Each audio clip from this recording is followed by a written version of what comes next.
You see red, yes. Fantastic. Salam alaikum, bonjour tout le monde. Déjà avant toute chose, petite pas information mais déclaration concernant directement nos affaires. Je parle entre Algériens. Je voudrais souhaiter mes condoléances à notre cher ancien joueur du FLN, Abdelkarim Kerroum, qui vient de nous quitter. Allah yarahmou, Allah yawasi' alayh. Et voilà, condoléances à la famille, Adamallahu wa ajrahum. Et voilà, nous sommes et nous espérons être les dignes successeurs de ces braves hommes qui ont été pour nous et qui sont pour nous des exemples à suivre, tant dans leur défense de leur pays, notamment via le football. Donc nous sommes directement liés à eux. Donc Allah yarahmou et que Dieu donne la patience à sa famille. Voilà la première des choses. La deuxième des choses, donc par rapport à cette compétition, évidemment nous arrivons avec, en tant que détenteur de ce titre-là, dans une compétition majeure comme la Coupe d'Afrique des Nations, avec un niveau de compétitivité extrêmement fort, avec des équipes toutes capables, en tout cas une majeure partie de ces équipes toutes capables de remporter ce trophée. Nous allons rentrer dans cette bataille dès demain, avec beaucoup d'ambition et avec l'ambition ultime et logique d'essayer de conserver notre titre. On sait tous que ce ne sera pas évident, on sait tous que ce ne sera pas chose aisée, mais en tout cas voilà ce que sera notre objectif et on mettra tout en œuvre pour y arriver.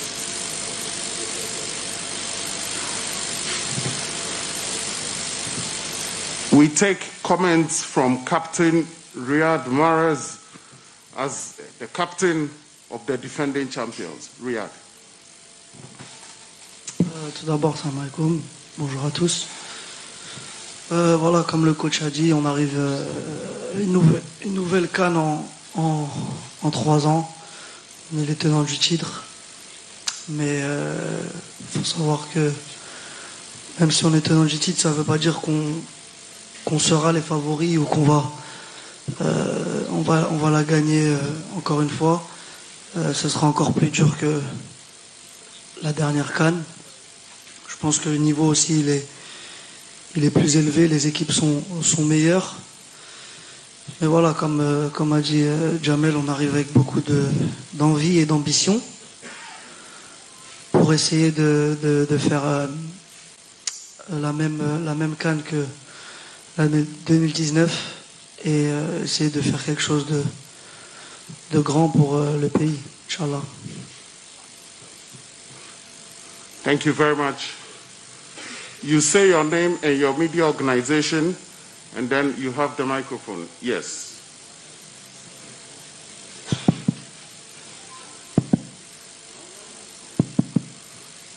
Can we have another microphone, please? السلام عليكم. كوتش عندي سؤال. رضوان عنا في الجزائرية. سؤال الأول كوتش، هل من تعليق على حادثة الاعتداء على زملاء الصحفيين هنا في دوالا؟ سؤال الثاني إن شاء الله غيان دو ميشون بوغ رامي بن زبيدي اللي ما شفناش أمس في التدريبات. شكرا. Concernant l'agression, coach, qu'a subi nos confrères ici à Douala. Mais heureusement, plus de peur que de... Voilà.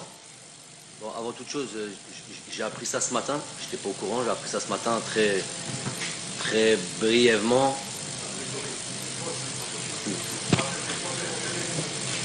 J'ai appris ça ce matin très brièvement, très furtivement, sans trop d'explications. Juste attendu que, voilà, que certains de nos journalistes avaient été agressés. Donc déjà, c'est une très mauvaise nouvelle. Je sais que le Cameroun est un pays d'accueil, un pays avec un pays pacifique.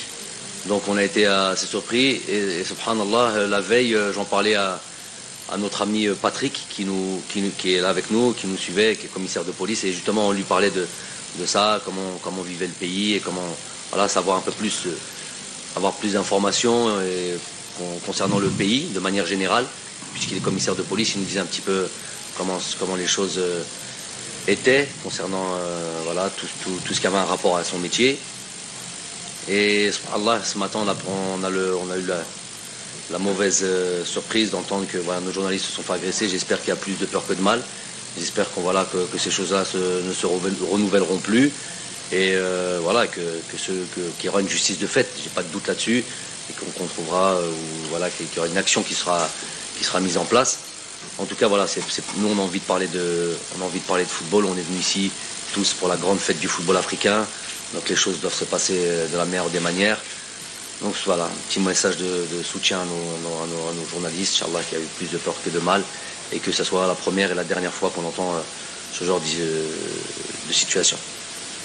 Concernant Rami, il était malade effectivement, il n'a pas pu participer à l'entraînement. On verra aujourd'hui comment il se porte, s'il est capable de pouvoir participer et de se préparer pour le match de demain, tout simplement.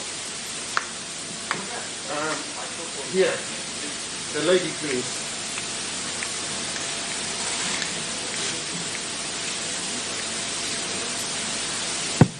Victoire Ayoum une question donc d'abord au coach. Est-ce que vous pourriez nous faire un état des lieux un peu du groupe? Est-ce qu'il y a des blessés, des positifs du Covid? Savoir en fait qui est là. Et pour demain, et Riyad, I think I will ask you in English, please, if you're in English. How does it feel for you to be here in Cameroon, to be title? Give us how it's been the last 2 days as you arrived, how everything the team. Thank you. No, it feels good to come back and to play another tournament, like a big tournament in Africa. We know how important it is for our people, our countries, and obviously we arrived I think 2 days ago. It's not the same weather and as Algeria or where we were in Doha, so we have to adapt. But more or less everything was good. We are prepared and ready to play our first game and to enter the competition.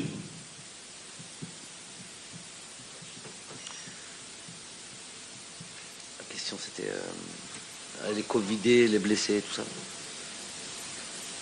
Je sais pas. Secret médical.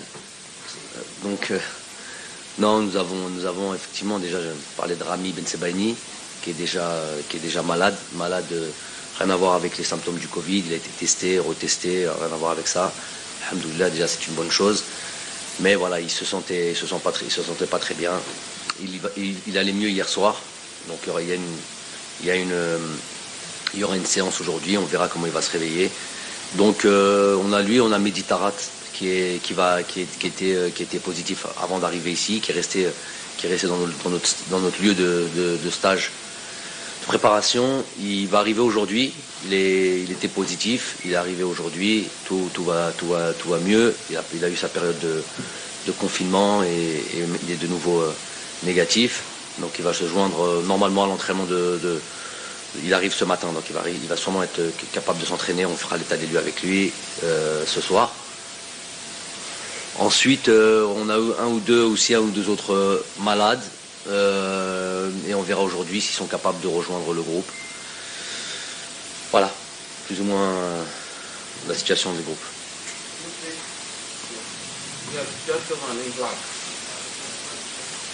Gentleman in black.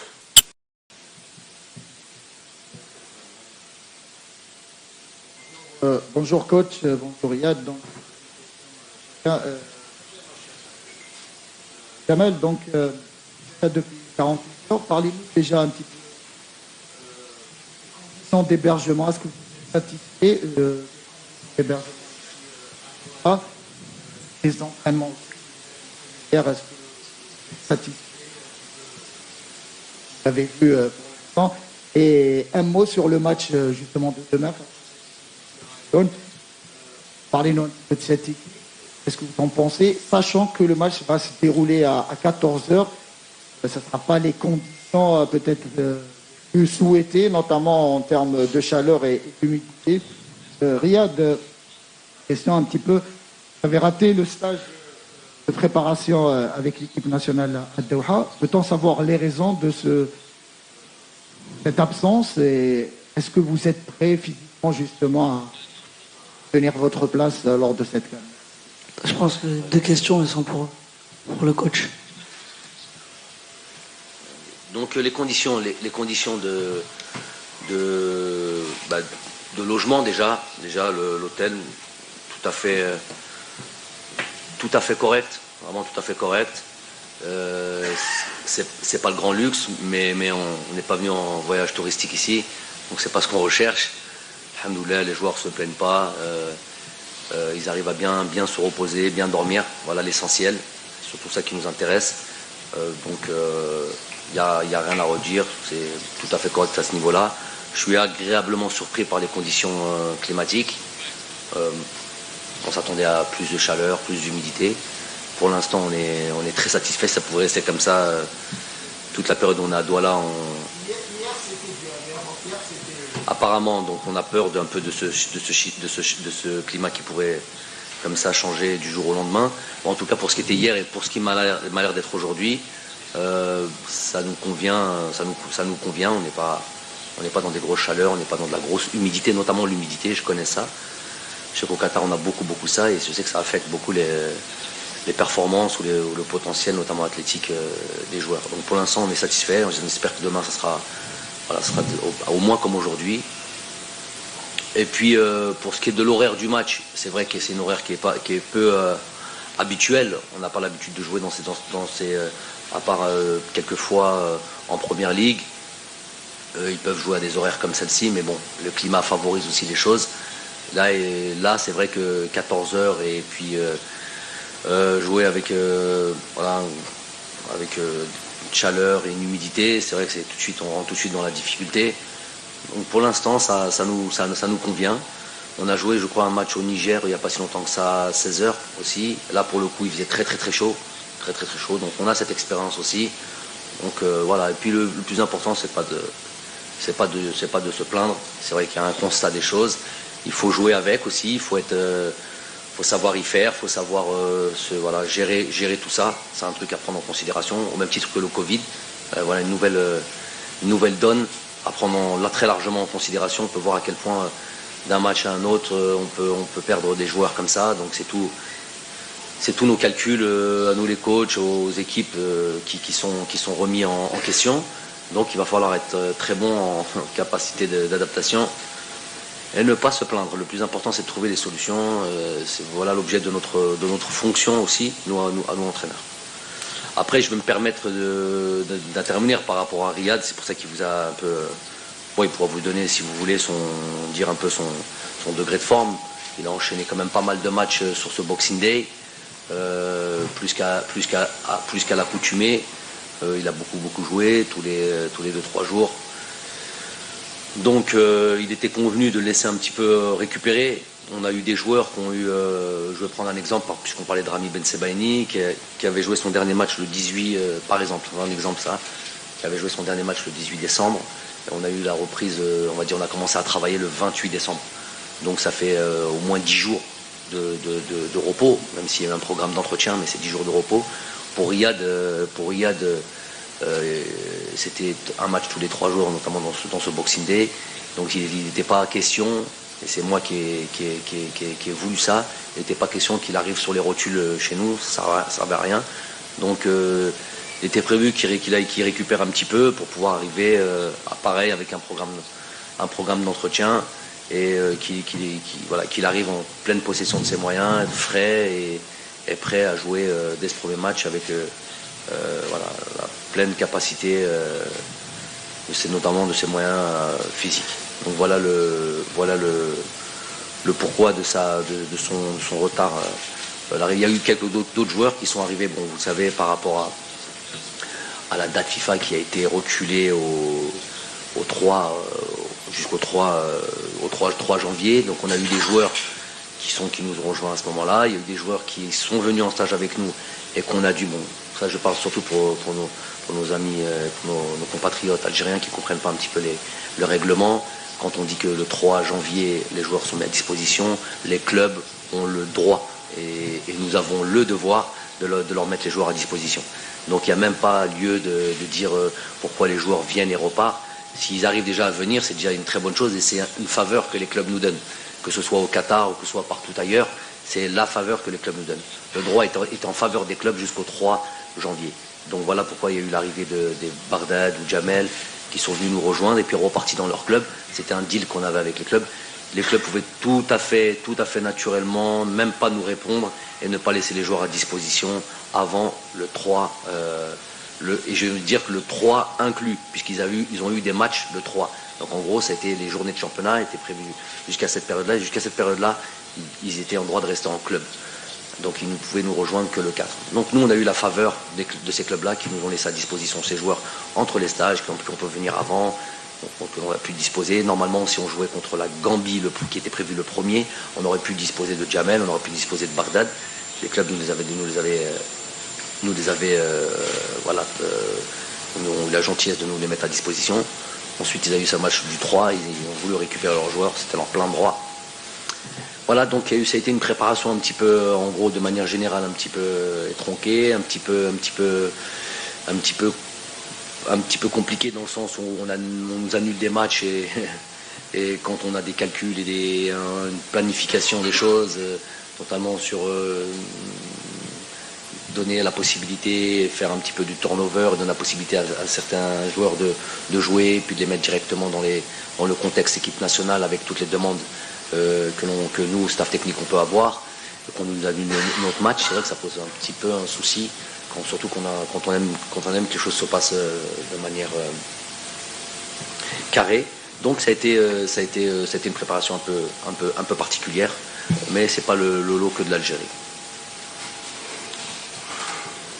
Okay, Bonjour. gentlemen. Yeah. Sur le journal compétition, une question. Riyad Mahrez. Il y a eu les clubs européens étaient réticents pour libérer les joueurs. Hein. Bon, ça se comprend, mais ils ne pouvaient pas réglementairement le faire, les bloquer plutôt. Est-ce que pour vous les choses se sont passées le plus normalement du monde? Sur City? Bien sûr, ça s'est passé très normalement. Ils n'avaient pas leur mot à dire parce que voilà, on va jouer pour notre pays et c'est un grand tournoi. C'est comme l'Euro ou la Copa América, donc je vois pas pourquoi ils s'y opposeraient. Donc ça s'est passé normalement. Ouais. Yes. كوتش كريم بالعربي قناة الجزائر الدولية. كوتش دخول المنتخب الجزائري بثوب المرشح في هذه الدورة راح يكون في صالح المنتخب الجزائري أم العكس؟ وفي 2019 المنتخب الجزائري لم يكن مرشح للتتويج بالكان لكن في الأخير توج. سؤال آخر يتعلق بمهاجم بغداد بونجاح أنه تعرض لانتقادات الجزائريين خاصة في المباريات الأخيرة والمباراة الأخيرة أمام غانا. هل هذا الشيء راح يأثر على بغداد بونجاح في هذه الدورة؟ On répond en français ou en arabe? Coach, please answer in French. Please, this press conference is in English and French, please. Ok. Donc je réponds en français. La pression, on vit avec. La pression, footballeur de haut niveau, entraîneur, on vit avec. Donc effectivement, il y a une différence entre notre arrivée en 2019 et la position dans laquelle on était à ce moment-là et aujourd'hui, arriver avec ce titre sur les épaules. Mais vous savez bien qu'en 2019, on a annoncé avant dans ce qu'on avait annoncé. Donc la pression, on se l'est mise tout de suite. À la limite, c'est moi qui me l'ai mise sur les épaules et on l'a assumé. Il n'y a pas de problème. Donc cette pression, pour moi, c'est de la pression positive. Derrière ça, il ne peut rien se passer de mal. Ou bien au contraire, c'est de l'ambition, aller en tant que conquérant. Et nous l'acceptons complètement. et nous ferons le maximum, nous donnerons le maximum pour arriver à nos objectifs. Ensuite, pour ce qui est de Bagdad, voilà, la pression va avec, la critique fait partie du métier aussi, et c'est tout à fait légitime. Sinon, on fait pas ce métier-là. On est soumis à la critique, que ce soit les joueurs, que ce soit l'entraîneur, et on doit l'accepter. Le plus important, c'est de gérer ça émotionnellement, d'un point de vue psychologique, savoir prendre tout ça en considération et ne pas se laisser submerger par les différentes critiques, notamment quand elles sont négatives. Et voilà un petit peu la communication qu'on peut avoir avec nos joueurs, et leur dire que le plus important, c'est d'avoir la confiance de ses partenaires, la confiance de son entraîneur, et de rester focalisé là-dessus, et d'être pleinement concentré sur les matchs. Et les choses, c'est comme ça qu'on change un petit peu la donne, et c'est comme ça qu'on peut se mettre à son avantage. Vous avez parlé de Bagdad, ça peut être d'autres joueurs aussi. Tout le monde doit se remettre en question, et tout le monde doit faire toujours plus. Et ceux qui sont dans une situation un petit peu critique, c'est à eux, ça fait partie de leur métier, d'interchanger la situation et de passer sur un match, sur deux matchs. On peut tout de suite se mettre en situation de joueurs performants. Et voilà tout l'objet de leur mission aussi à ces joueurs-là. Et ça fait partie de leur métier. We take the last two questions. Gentlemen here, you have the microphone. Go ahead now. Bonjour coach, Khalid Hamdadou des Z-News. Coach, ma première question, on a exclu la VAR qui vient d'être appliquée durant cette compétition. La vidéo, on utilise les arbitres. Vous avez vu le match d'ouverture hier peut-être. Elle a été quoi? Elle va être appliquée, la VAR pour la première fois, contrairement à l'édition de l'Égypte. Donc cela vous apaise un tout petit peu, surtout que la VAR ne rate rien. On a vu hier lors du match Cameroun face au Burkina. Donc cela élimine l'un de vos soucis par rapport à l'arbitrage. Surtout l'Algérie a été toujours lésée par les arbitres, que ce soit durant ces tournois ou bien les autres matchs. Ma deuxième question, on a exclu aussi le Sierra Leone. Donc pouvez-vous nous dire, c'est-à-dire les enseignements tirés sur cet adversaire qu'on va affronter demain, et que la majorité des gens le sous-estiment. Donc puisqu'il est arrivé là, c'est pas par un simple hasard. Ma question pour Riyad Mahrez, c'est concernant les nouveaux joueurs qui viennent de découvrir l'Afrique. On a vu lors de l'arrivée, ils étaient surpris par le climat et tout. Donc, en tant que capitaine, quel est le rôle que vous avez joué pour mettre vos nouveaux coéquipiers qui n'ont pas encore découvert l'Afrique dans le bain de ce continent? Voilà. Non, on essaie de les mettre dans les meilleures conditions. Voilà, à eux de s'adapter. C'est des joueurs professionnels, c'est des joueurs internationaux. Nous, notre rôle, parce que voilà, on a un petit peu d'expérience, on a un petit peu d'expérience, donc on peut peut-être un peu les guider sur certaines choses, mais sinon, ils font partie d'un groupe de 23 internationaux, et je pense que s'ils sont là, c'est que ils méritent d'être là, donc ils s'adapteront au climat et à tout ce qui va avec. Effectivement, la VAR, pas seulement pour l'Algérie, mais pour toutes les sélections, je pense, et pour les arbitres notamment, va permettre justement d'avoir des matchs avec le moins d'incidents possible, de décisions entre guillemets injustes ou de mauvaises décisions. Ça va aider tout le monde, ça va faciliter, même si ça va pas être parfait, parce qu'il reste quand même sur un certain moment. Il y a quand même après une décision à prendre, il peut y avoir une interprétation qui peut être différente de l'arbitre ou ceux qui analysent les actions sur la VAR, donc, mais ça limite très largement les erreurs et les oublis ou les non-vus, voilà, donc de certaines situations. Donc c'est une très bonne chose, on en est tous très contents, pas que nous, la sélection algérienne. On a eu l'occasion hier d'en parler lors de la réunion technique avec un instructeur arbitre qui est venu nous expliquer. On lui a dit un petit peu notre ressenti et qu'on était très très content de pouvoir bénéficier de ça. Voilà, j'espère à à notre avantage, Inch'Allah. On va prendre ça en considération, vraiment très, très, très, très important de prendre ça en considération. Ensuite, pour ce qui est du Sierra Leone, effectivement, on a, si elle se retrouve aujourd'hui dans cette phase finale, même si c'est 24 équipes et que voilà, ça permet à d'autres équipes, des équipes d'un niveau peut-être moindre, de participer au CAN. Mais le fait d'y être, ça veut dire qu'il y a quand même certains résultats. Ils étaient dans le groupe du Nigeria et du Bénin, et je crois du Lesotho. Donc pour cette qualification de Coupe d'Afrique, a priori, il était convenu, entre guillemets, que ce soit le Nigeria et le Bénin qui puissent passer. Donc ils ont réussi à passer devant le Bénin. Ils ont notamment un match référence au Nigeria où ils ont fait 4-4. Un match à domicile où ils ont fait 0-0. Donc ça laisse quand même, ça montre très largement que c'est une équipe voilà, sur laquelle il faut faire très attention. De toute manière, je l'ai dit, on le répète maintes fois, il n'y a plus de petites équipes en Afrique. Les choses ont évolué, les moyens technologiques, la capacité de récupération d'informations. Il y a un nivellement vers le haut. On voit que ces équipes-là sont maintenant performantes, peuvent apprendre, même si c'est des joueurs qui ne comptent pas des internationaux, par exemple européens ou quoi que ce soit.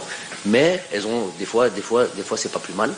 Compter sur ses forces en présence, d'être tout le temps ensemble, de pouvoir bénéficier de stages autres que ceux alloués par la FIFA, et puis voilà, qui est joué dans le continent africain avec toutes les conditions que l'on connaît, climatiques, tout ce que vous voulez. C'est peut-être après, quand on met ça sur la balance, entre avoir des joueurs expérimentés ou avoir ce que je viens de citer, ça s'équilibre. Donc c'est des équipes qu'il faut prendre très très très au sérieux. Quand on regarde la capacité du Nigeria, c'est que des joueurs de niveau mondial, notamment offensivement. Nombreux jouent dans les championnats majeurs, que ce soit en Espagne, et puis arriver à tenir en échec 2 fois cette équipe-là, si là on n'est pas averti, on le saura jamais. Donc de toute manière, nous, tout le monde doit le savoir, c'est qu'on prend personne à la légère. Nous on prend tout le monde au sérieux, on considère tout le monde, pour toutes les raisons que je viens de vous donner, et puis tout simplement parce qu'on sait que voilà, si demain on baisse la garde, on peut le payer cher. Donc les joueurs sont avertis, les joueurs ont envie de bien démarrer le tournoi. C'est pas une habitude chez nous de bien démarrer des tournois. On l'a bien fait en 2019, et puis on voit que la suite s'enchaîne. Donc là aussi, on a envie de très bien démarrer, en sachant que voilà, on va avoir un adversaire demain à une horaire particulière, conditions climatiques, on ne sait pas ce qu'elles seront, mais si ça reste comme aujourd'hui, comme je vous ai dit, ça nous va. Donc il va falloir être présent et prendre tout au sérieux. I'm sorry to disappoint you, Guy. This is the final question. It's time for Sierra Leone. They are also here. Thank you very much, Coach Jamal Belmadi, for coming, and good luck for this competition. Thank you. Riyad, thank you very much, and good luck for this competition. Sierra Leone coach and their player next. Thank you very much.